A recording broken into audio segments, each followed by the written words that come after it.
네, 여기 그러면 어, 오늘 우리가 연구하고자 하는 것은 신명기 10장부터 14장까지입니다. 신명기 10장을 보게 되면 율법을 지킴으로 받는 축복으로 어저께까지 10장 했죠. 11장을 보게 되면 율법을 지킴으로 받는 축복으로 시작을 하고 있습니다. 11장 8절 9절에 그러므로 너희는 내가 오늘 너희에게 명하는 모든 명령을 지키라.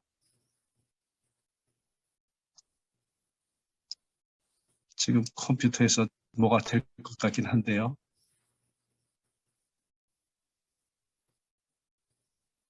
예, 되면은 되고요. 그냥 하겠습니다. 그리하면 너희가 강성할 것이요. 율법을 지키게 될 때 하나님께서 강성하게 해주시겠다고 하셨습니다. 그리고 차지할 땅에 들어가게 해주시겠다고 하셨습니다. 이래서 이들이 하나님의 땅에 들어가서 오랫동안 장구하리라, 너희의 날이 장구하리라, 이렇게 말씀을 해주셨습니다. 잠깐요. 지금 컴퓨터 브라우저하고 연결이 될 것 같습니다. 보게 되면 새로운 땅은 순종하는 백성에게 주시는 땅입니다. 바로 하나님께서 그 땅에 백성들이 들어가도록 하셨는데 그 땅에 들어가기 전에 율법의 말씀을 주신 것은 순종하도록 하기 위해서 주셨습니다. 신경 쓰지 않고 해야 되겠습니다. 컴퓨터 나오는 것하고 이게 자꾸 이래서 그냥 하겠습니다. 우리 신명기 11장 10절로 12절을 보면 이 땅의 성격이 있어요. 내가 들어가 차지하려는 하는 땅은 내가 나온 애굽 땅과 같지 아니하니 거기에서는 애굽 땅에서는 너희가 파종 후에 발로 물대기를 채소밭에 댄 것 같이 했다고 했습니다. 이 발로 물을 댄다는 얘기죠. 바로 이것은 뭐냐면 애굽에는 나일강이 있어가지고 언제나 수자원이 풍부했어요. 그래서 거기에 있는 그 물을 갖다가 이제 그 수차를 이용해서 밭에다가 물을 댑니다. 수차를 사용하는 가장 좋은 방법 중에 하나는 짐승을 갖다가 하는 것이고요. 짐승이 수차를 돌릴 수 있도록 하는 것이고, 그 다음에 노예로 있을 때는 또 짐승을 부릴 수 없을 것 같은 때는 사람이 발을 가지고 수차를 구동을 합니다. 그러니까 언제든지 거기에는 물이 있기 때문에 농사를 지을 수가 있습니다. 힘들기는 해도. 그런데 너희가 건너가서 차지할 땅은 산과 골짜기가 있어서 하늘에서 내리는 비를 흡수하는 땅이요 했습니다. 이제 가나안 땅에 들어가게 되면 거기에서는 이렇게 물이 풍부한 데가 아니라 하늘에서 내리는 비, 천수답입니다. 하늘에서 비를 내리지 않으면 아무것도 할 수 없는 땅입니다. 이와 같이 하늘에서 내리는 비를 의지해야 하는 땅은 내 하나님 여호와께서 돌보아 주시는 땅이다. 하나님께서 돌보아 주셔야만 됩니다. 연초부터 연말까지 내 하나님 여호와의 눈이 항상 그 위에 있느니라. 돌보시기 위해서 항상 그 위에 있는데 하나님 싫어요. 하나님 나는 당신의 통치를 받지 않겠습니다. 그리고 우상 숭배하고 하나님을 거절해버리면 어떻게 되겠습니까? 그러면 바로 거기에 그들은 풍작을 만날 수가 없고 비를 만날 수가 없고 그들은 농사에 실패할 수가 없습니다. 그렇기 때문에 하나님께서는 여기 그들의 신앙 상태를 이야기할 때에 다름 아닌 그들이 반역하게 되면 비를 주시지 않고 하늘을 노처럼 그렇게 만들어 버리시겠다고 했습니다. 엘리야 시대에 가뭄이 있었던 그것이 대표적인 그런 경우입니다. 11장 13절 14절에 내가 오늘 너희에게 명하는 내 명령을 너희가 만일 청종하고 너희의 하나님 여호와를 사랑하여 마음을 다하고 뜻을 다하여 섬기면 여호와께서 너희의 땅에 이른 비, 늦은 비를 적당한 때에 내리시리니 너희가 곡식과 포도주와 기름을 얻을 것이요. 하나님께서는 물질적인 것, 세상적인 것, 자연적인 것을 갖고 영적인 은혜들을 주셨습니다. 실질적으로 이렇게 이른 비와 늦은 비를 하나님이 그 백성들에게, 순종하는 백성들에게 주셨고, 또한 그것을 통해서 하나님께서는 모든 사람들이 구원받는 이 복음 시대를 대표하는 이른 비와 늦은 비의 역사를 주셨습니다. 여기 이른 비는 밀, 보리를 파종하는 그 가을에 내립니다. 그리고 그 늦은 비는 그것을 수확하는 봄에 내립니다. 영적인 이른 비 시대가 있었습니다. 초대교회의 오순절 성령 경험입니다. 지금은 바로 늦은 비의 시대입니다. 늦은 비를 어떻게 받아야 될 것인가? 바로 하나님께서 가나안 땅에 들어가기 위해 준비하는 그 백성들에게 다름 아닌 하나님의 법을 주시고 하나님을 사랑하라고 하셨습니다. 여기 말의 순서가 바뀐 것 같아요. 하나님을 사랑하면 하나님의 법을 지키게 됩니다. 여호와 하나님을 사랑하고 전심전력으로 말씀을 실천하는 사람들입니다. 말씀을 봐야 그 속에서 내 자신을 알게 되고 그 말씀을 통해서 회개하게 되고 부흥과 개혁을 경험합니다. 말씀 속에서 발견하는 것은 무엇입니까? 무엇을 발견해야 합니까? 같은 관점을 갖고 같은 성경을 읽더라도 어떤 관점을 갖고 읽느냐가 그 성경 읽는 것의 유익을 좌우합니다. 바로 이 마지막 시대에 우리들의 희망은 예수 그리스도밖에 없습니다. 하나님의 말씀의 경험을 통해서 우리는 성령님의 은혜로 예수 그리스도가 오직 우리의 의이신 것을 발견하게 됩니다. 따라서 오늘 우리는 하나님의 성령을 통해서 하나님의 거룩하신 말씀 속에서 예수 그리스도를 발견하고 또한 예수 그리스도의 품성을 담을 수 있도록 우리는 기도해야 합니다. 누가복음 11장 13절에 너희가 악할지라도 좋은 것을 자식에게 줄 줄 알거든 하물며 너희 하늘아버지께서 구하는 자에게 성령을 주시지 않겠느냐 하셨습니다. 오늘 하나님께서 우리들에게 주시기를 가장 갈망하시는 것, 우리가 갈망하는 것 이상으로 하나님께서는 우리들에게 성령을, 특별히 늦은 비 성령을 주시기를 원하십니다. 16절 17절에 너희는 스스로 삼가라 두렵건대 마음에 미혹하여 돌이켜 다른 신을 섬기며 그것에게 절함으로 여호와께서 너희에게 진노하사 하늘을 닫아 비를 내리지 아니하여 땅이 소산을 내지 않게 하시므로 너희가 여호와께서 주신 아름다운 땅에서 속히 멸망할까 하노라. 아무리 아름다운 땅, 젖과 꿀이 흐르는 땅에 들어갔다고 할지라도 거기에서 하나님께 순종하지 않고 우상 숭배하게 되면 결국 그곳은 구원의 땅이 아니라 멸망의 땅입니다. 그곳은 가나안, 그 가나안은 에덴 동산을 대표하는데 에덴 동산이 아니라 바로 그것은 무덤이 되고 맙니다. 말씀이 살립니다. 그래서 신명기 11장 18절 20절은 쉐마의 의무사항들을 다시 한번 반복하고 있습니다. 조상들에게 약속하신 모든 땅을 얻을 수 있는 그와 같은 비결은 하나님의 말씀대로 순종하는 것입니다.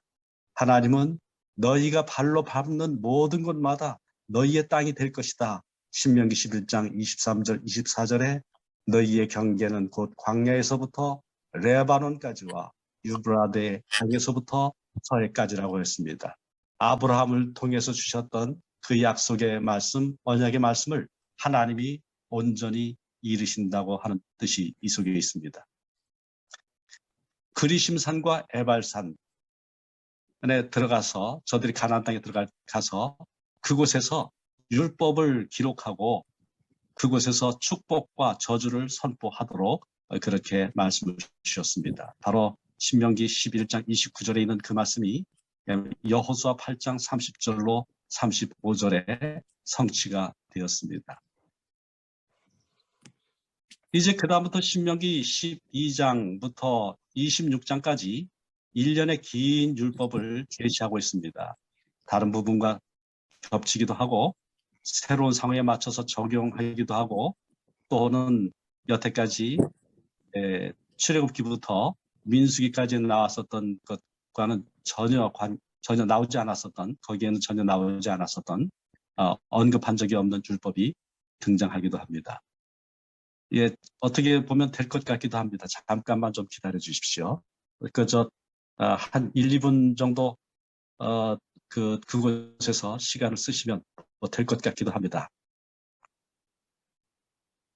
있는 비번과 그 다음에 또 아이디 집어넣고 그렇게 집어넣으라 해서 했는데도 뭐 유효하지 않은 아이디라고 이렇게 또 나와서 네, 목사님 마치고 나중에 파일 올려주시면 되겠죠. 파일을 올려드리는 것이 네. 좋겠습니다. 신명기 12장부터 26장은 성경신학자들은 굉장히 곤혹스러워했던 장입니다. 왜냐하면 그냥 읽으면 이 말 하는 것 같기도 하고 저 말 하는 것 같기도 하고 뒤죽박죽해가지고 창세기 1장 2절의 혼돈과 공허와 같은 그런 상황이 바로 신명기 12장부터 26장이에요. 어떻게 조직화해서 하는 것이 아니라 횡설수설하는 그런 분위기였습니다. 그래서 여러 가지로 사람들이 노력을 해오던 끝에 1979년에 스테판 카우프만이라고 하는 분이 구약신학자가 신명기서가 다름 아닌 하나님의 12장부터 26장이 10계명 순서로 배열되어 있다 하는 것을 그 책으로 내게 되었습니다. 10계명은 이미 5장 1절부터 21절에 나와 있지요. 그래서 이 말씀을 보게 될 때에 신명기 12장부터 26장은 확대된 10계명이다 이렇게 말을 할 수가 있겠습니다. 그리고 이렇게 되어 있다는 것은 다니엘 저자가 통일성 있게 신명기서를 기록한 것이다 라고 볼 수 있겠고 이 법률 문서의 걸작으로 지금 평가가 되고 있습니다. 제가 올려드릴 그 파일 가운데에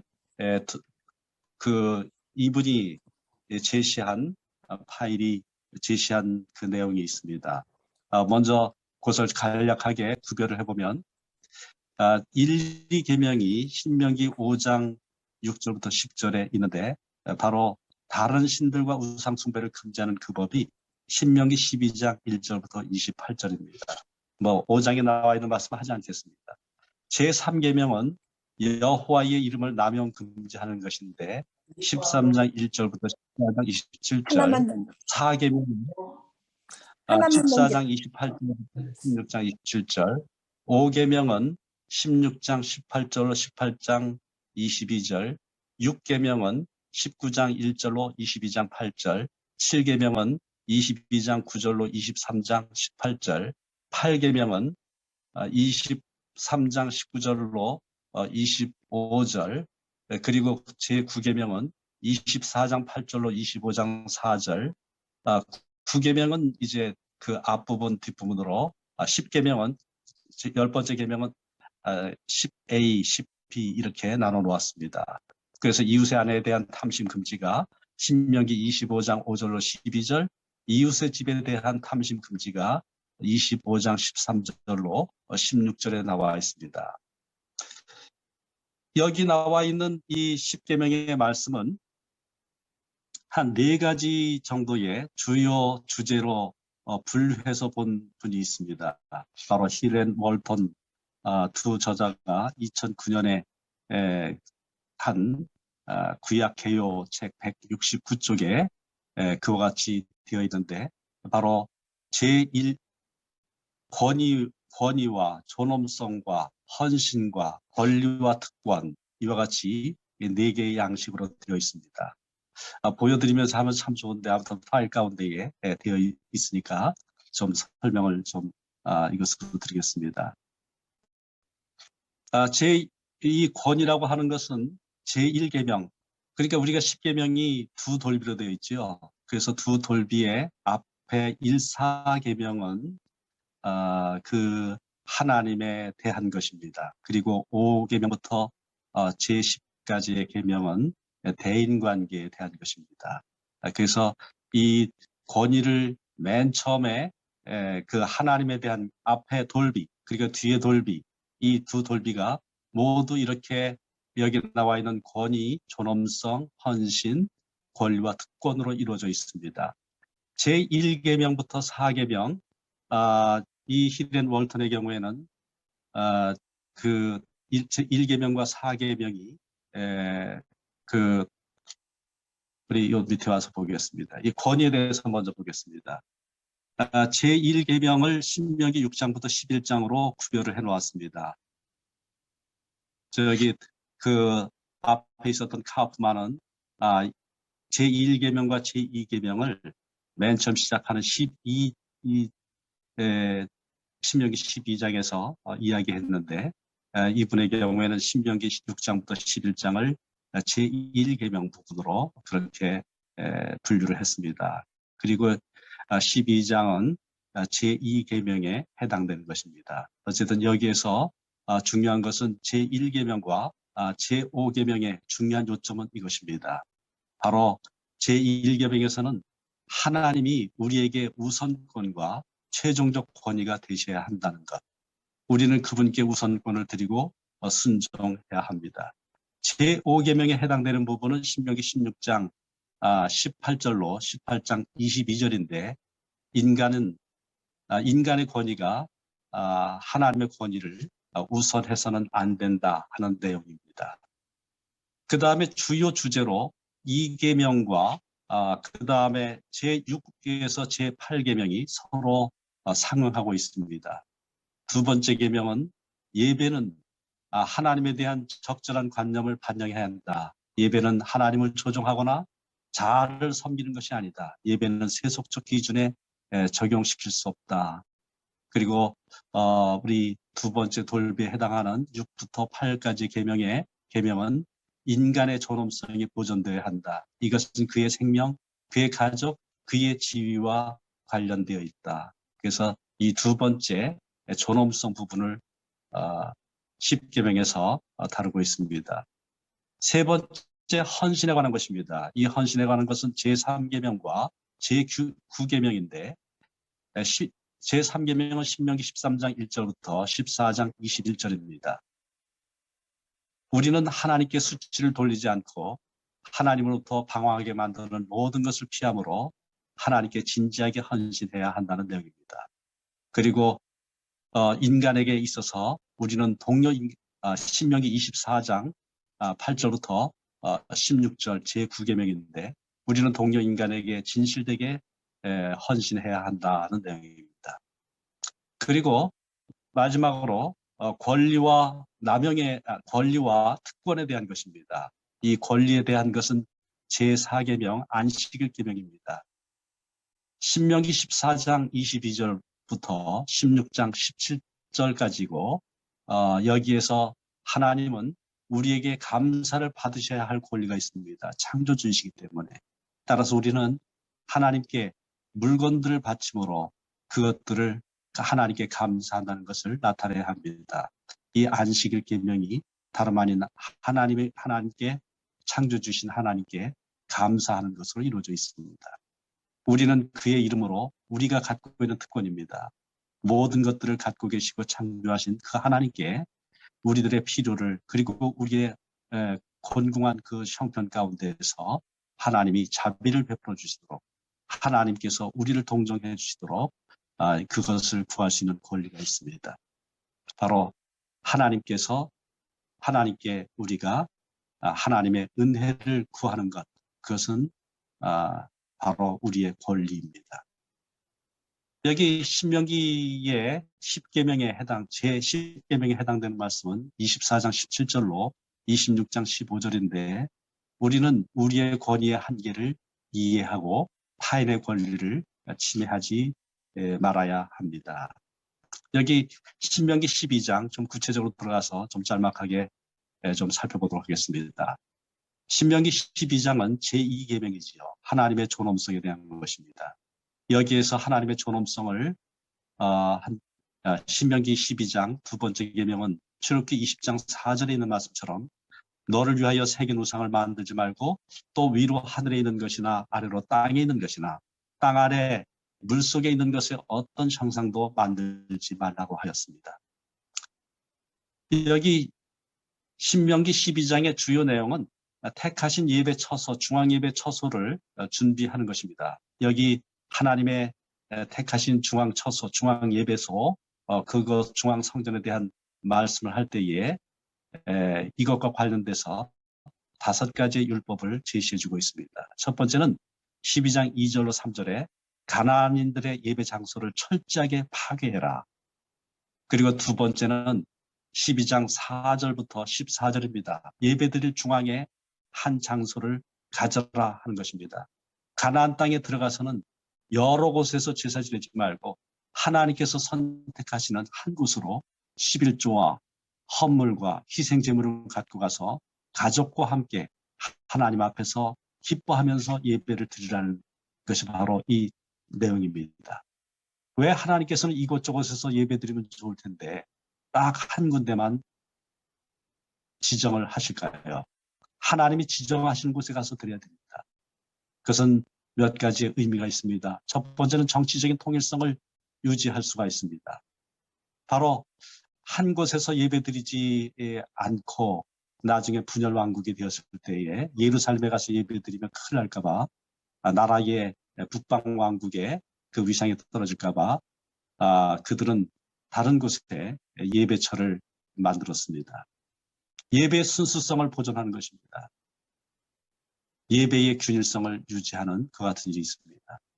이렇게 돼서 이제 한 곳에 가서 예배드리는 그 일을 하게 되는데 결국 다윗이 예루살렘에 세운 그 예루살렘의 다윗이 정한 그것이 그 중앙 예배소가 되었습니다. 바로 여기에 하나의 커다란 문제가 제기됩니다. 다름이 아니라 그 북방 왕국이 멸망당하고 아수르가 사마리아에 저들의 백성들을 데려다 놓았지요.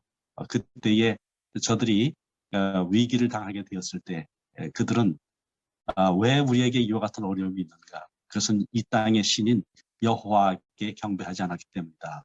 이렇게 해서 저들이 사마리아 사람들이 하나님도 섬기고 또 그들이 믿는 우상도 같이 섬겼습니다. 그것이 바로 예수님 때까지 내려왔죠. 그런데 바로 이 사마리아 사람들이 하나님을 섬기기 위해서는 하나님의 법을 지켜야 합니다. 하나님의 율법을 알아야 됩니다. 하나님의 율법은 지금 우리가 갖고 있는 이 신명기의 말씀이 있죠. 그런데 신명기의 말씀이 마음에 이게 걸리는 거예요. 예루살렘에 가가지고 예배를 드려야 되는데 예루살렘이 자기네들은 예루살렘에서 예배드리지 않고 예루살렘은 지금 폐허화되어 있죠. 여기에 저들이 신학적인 해석이 달라집니다. 바로 저들은 그리심산에서 예배를 드리게 됩니다. 아까 그리심산과 에발산 나왔었지요. 그리고 바로 이와 같은 저들의 처지를 반영하기 위하여 그들은 성경을 좀 바꿉니다. 바꾼 게 바로 사마리아 오경이에요. 그래서 저들은 이 사마리아 오경을 보게 되면 사마리아 오경은 적어도 그 율법서에 대해서 율법에 있는 그 말씀들을 그들은 많이 반영을 해주고 있어요. 그런데 바로 이 예배드리는 이와 같은 일에 있어서 저들은 이 성경을 번역을 해놓았습니다. 예수님 오셨을 때에까지 이와 같은 일이 벌어져 있었지요. 그 다음에 12장 15절부터 28절에 제사 드릴 때 사용하지 않는 동물은 집에서 잡아라. 그러면서 동물의 피는 먹지 말 것에 대해서 했습니다. 단 그 11조 소원 희생제물 헌물로 드리는 이와 같은 모든 제물들은 집이 아닌 중앙성소로 가져가도록 하였습니다. 또한 12장 29절부터 31절에 진멸당할 민족의 우상들을 섬기지 말 것을 얘기했습니다. 그리고 신명기 12장 32절에 내가 너희에게 명령하는 이 모든 말을 너희는 지켜 행하고 그것에 가감하지 말지니라 하였습니다. 하나님이 주시는 이 말씀 결코 가감하지 아니하도록 했습니다. 이것은 오늘날 우리들이 이 성경을 해석할 때, 읽을 때 꼭 필요한 말씀이기도 하고, 그 다음에 하나님께서는, 예수님께서는 우리들에게 주신 그 산상순의 말씀 가운데서 하나님의 말씀을 가감하지 말라고 하였습니다. 바로 하나님의 나라에 들어갈 수 없는, 제외되는 그 같은 일입니다.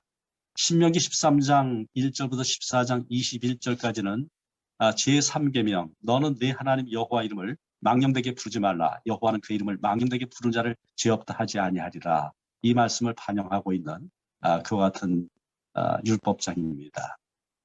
여기 하나님의 이름을 망령되게 만드는 그 같은 일의 가장 핵심에 서는 것은 여호와 신앙으로부터 떠나도록 미혹하는 일이죠. 따라서 여기 미혹하는 자들에 대한 법이 나옵니다. 13장 1절부터 5절은 다른 신에게 인도하려고 하는 선지자는 누구든지 죽이라고 하였습니다.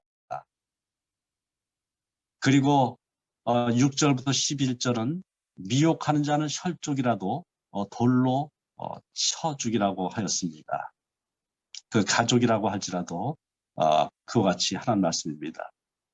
그 다음에 미혹에 빠진 이스라엘에 어떤 도시가 있을 수 있습니다. 그렇다면 그 도시에 있는 사람들을 칼로 쳐 죽이려고 그러면 그 돌로 쳐 죽이려고 그러면 반항이 심하겠죠. 그렇기 때문에 그때는 전쟁을 하더라도 그 주민을 칼로 진멸하라고 이렇게 말씀을 하고 있습니다. 이렇게 절대적으로 하나님만 섬기는 이와 같은 삶을 요청하고 있습니다. 신명기 14장을 보게 되면 거기에는 주변의 이교 민족들과 구별되는 생활 방식에 대해서 말하고 있습니다. 보통 우리가 음식물에 대한 그런 생각들을 하게 되는 것이 바로 이곳의 말씀인데, 레위기 11장과 그것을 들어가기 전에 신명기 14장 1절로 2절은 이방의 장례 풍습을 따르지 말라라고 말하고 있어요. 14장 1절 2절에 너희는 너희 하나님 여호와의 자녀이니 죽은 자를 위하여 자기 몸을 베지 말며 눈썹 사이 이마 위에 털을 밀지 말라. 너는 네 하나님 여호와의 성민이라. 여호와께서 지상 만민 중에서 너를 택하여 자기 기업의 백성으로 삼으셨느니라. 이 말씀은 이미 공부하신 레위기 19장 28절에 죽은 자 때문에 너희의 살에 문신을 하지 말며 문의를 놓지 말라. 나는 여호와이니라. 이 말씀 가운데 나타나 있습니다. 자, 그러면 여기 하나님께 대한 예배와 관련되고 또 하나님의 이름을 망령되이 하지 않는 이와 같은 일에 왜 죽은 자의 그 장례에 대한 습관을 이야기하고 있을까요? 바로 이 장례라는 것은 사람의 신앙을 나타냅니다. 신앙에 따라서 그래서 우리가 장례 사건이 벌어지게 되면 집안이 다 믿는 가족이 아닐 경우에 대단히 큰 혼란이 생길 수도 있죠. 장례를 잘 치르면 가족들이 하나님 안으로 들어오는 것들을 우리가 보게 됩니다. 이 장례 의식은 그 신앙을 그대로 나타냅니다. 그러면 여기 살을 찢고 문신을 하고 하는 이와 같은 일들, 칼과 창으로 몸을 상하게 하는 일들, 그것들이 장례 의식과 무슨 관계가 있을까요? 열왕기상 18장 28절을 보게 되면 비가 오지 않았습니다. 비가 오지 않았을 때에 저들은 그때 엘리야가 바알의 선지자들과 함께 그 대결을 벌이지요. 비로써 불로써 응답하는 그 신이 참 신이다. 하나님께서 불로써 응답하시기 전에 먼저 바알 선지자들이 그 바알 신이 불을 내려주기를 원합니다. 바로 살아있는 신만이 불을 내릴 수가 있지요. 근데 아무리 저들이 해도 불이 내려오지 않는 거예요. 그래서 저들이 나중에는 막 뛰면서 어떻게 합니까? 11왕기상 18장 28절에 이에 그들이 큰 소리로 부르고 그들의 규례를 따라 피가 흐르기까지 칼과 창으로 그들의 몸을 상하게 하더라. 왜 이랬을까요? 규례를 따라 왜 이랬을까요? 저들의 법 가운데 있는 거예요. 종교적인 의식 가운데에 이러한 경우에는 이렇게 하라고 되어 있는 거예요. 왜 그렇습니까? 그것은 무엇입니까? 바알 신은 비를 내리는 신입니다. 그런데 비가 내리는 그것은 건기 때의 일이죠. 이 건기 때에 비가 내려야만 합니다. 우기 때에 비가 내립니다. 그 건기가 되면 풀들이 다 죽습니다. 이방 종교의 신들에 대한 믿음 가운데에 바알신, 특별히 담무스 신의 경우에 건기가 되면은 저들은 그 신이 죽는다고 생각을 했습니다. 그 신이 죽은 신이기 때문에 그 신이 살아나도록 하기 위해서는 막 울부짖어야 됩니다. 에스겔서 에서 우리는 담무스를 위해서 애국하는 그 여성들에 대한 이야기를 볼 수가 있습니다. 바로 그 여성들은 담무스를 위해서 죽은 담무스를 위해서 살아오도록 이제 부활하도록 저들이 호곡을 합니다. 이 호곡을 하면서 저들의 행위 가운데 하나는 저들의 몸을 팝니다. 그 몸을 팔고 했을 때에 벌어들이는 그 모든 화대는 저들의 신을 섬기는 그 일에 사용을 합니다. 여기 바알신의 경우도 마찬가지예요. 이렇게 바알신을 그 어떤 신비적으로 죽었다고 생각되는 그 바알신을 살려내기 위해서는 저들이 그를 깨우기 위해서는 이렇게 몸에 피가 흐르기까지 칼과 창으로 그 몸을 상하게 하는 그와 같은 일이 필요하였습니다. 자, 우리는 여기서 한 가지 중요한 교훈을 얻게 됩니다. 이방 종교는 모든 것이 다 뭐 하나님과 관계없는 것이 아니에요. 하나님의 중요한 진리들을 변질을 시켜놓았습니다. 우리를 구원하실 분은 독생자 예수 그리스도입니다. 하나님의 아들이십니다. 이 하나님의 아들이신 예수 그리스도께서 이 땅에 오셔서 죽으셔야만 우리가 살아납니다. 예수님께서 죽으시고 부활하심으로 우리들은 정말 메마른 땅과 같은 우리들에게 하나님의 성령의 이른비가 내려서 우리 모두가 정말 이 기독교가 자리를 잡고 온 세계에 퍼지게 되고 이제는 많은 사람들이 살아나게 되었습니다. 이제는 정말 이 역사의 마지막 사람들이 선과 악을 분별하지 못하고 또한 온갖 귀신에 빠져 있는 이와 같은 때에 하나님의 성령이 아니시면 우리는 살아날 수 없습니다. 하나님의 늦은 비가 임해야 됩니다. 예수 그리스도께서 오셔야 합니다.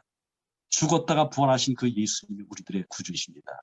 그 구주께서 하늘 성소에서 우리를 위해서 봉사하고 계십니다. 이와 같은 때에 우리들의 모든 초점이 어디로 가 있어야 되겠습니까? 그리스도 예수께 하늘 성소에 가 있어야 합니다. 불로서 응답하는 그 신이 참신이라고 했습니다. 초대교회에 하나님의 성령이 불의 모습으로 임하였습니다. 오늘 우리들에게 하나님의 성령의 불이 우리 마음속에 임해야 됩니다. 성령의 불은 어디에 임합니까? 하나님의 말씀이 있었던, 말씀 가운데 굳건히 서 있었던 엘리야에게 임하였던 것처럼 오늘 하나님의 성령은 하나님의 말씀을 찾는 우리들에게 임할 수가 있습니다. 근데 여러 가지 상황 때문에 오늘 잘 되지 못했는데